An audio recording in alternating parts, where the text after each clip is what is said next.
premier point, je vous ramène dans un univers complètement différent, qui est l'e-commerce, où là, avant le Covid déjà, c'était un secteur qui se portait bien, puisque en Pologne, on est quand même 13e au niveau mondial. Vous voyez, j'ai découvert ça en faisant cette slide. J'étais moi-même étonnée, et on a quand même des progressions de 18% annuellement de la valeur du e-commerce.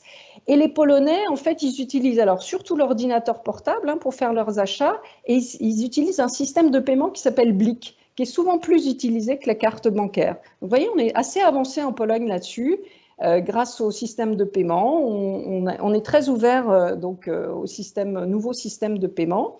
Et à fin 2019, ce qu'on constatait, c'est que qu'est-ce qu'on achète par Internet? On achète de la maison et du jardin, on achète des vêtements, on achète de la santé et de la beauté, donc des cosmétiques, des livres.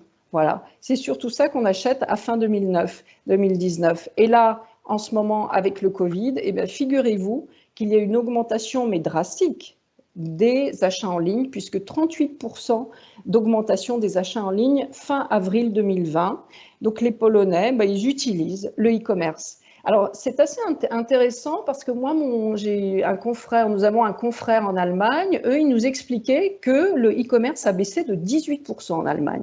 Alors sans doute parce que c'est un marché très mature, donc c'est assez surprenant. Effectivement, en Pologne, plus 38% d'achats en ligne, et alors donc ça va être surtout donc tout ce qui est électroménager, électronique, actuellement, ça c'est les tendances actuelles, et puis donc tout ce qui va être cosmétique, tout le nettoyage pour la maison, bien entendu, voyez. Donc tous ces éléments qui sont de première nécessité d'abord pour ces dernières semaines.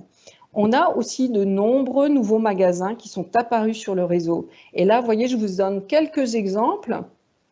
Alors, Allegro, par exemple, je ne sais pas si vous connaissez, mais Allegro, c'est l'équivalent de l'Amazon polonais, si vous voulez. Et Allegro a, par exemple, lancé une ligne d'assistance téléphonique pour aider les seniors à faire leurs achats en ligne. Pourquoi? Parce qu'on a remarqué qu'en Pologne, l'un des frères au développement du e-commerce, je pense que ce n'est pas qu'en Pologne, c'est que les seniors, évidemment, ont du mal à aller sur Internet et à faire leurs achats en ligne. Eh bien, Allegro a lancé tout récemment cela, c'est-à-dire Allegro de la Seniorów. Donc, pour les personnes âgées, on vous aide à acheter en ligne. Et puis, autre exemple intéressant, eh bien, c'est la construction d'une immense boutique en ligne par Organic Pharma, et qui va lancer début mai le plus grand entrepôt d'aliments biologiques dédié exclusivement à la vente en ligne, donc du click and collect, drive, etc. Donc sur ce e-commerce et ce troisième secteur, eh bien, écoutez, ce qu'on voit comme tendance, c'est que la numérisation va s'accélérer. On va sortir des schémas classiques. On va livrer le week-end à distance.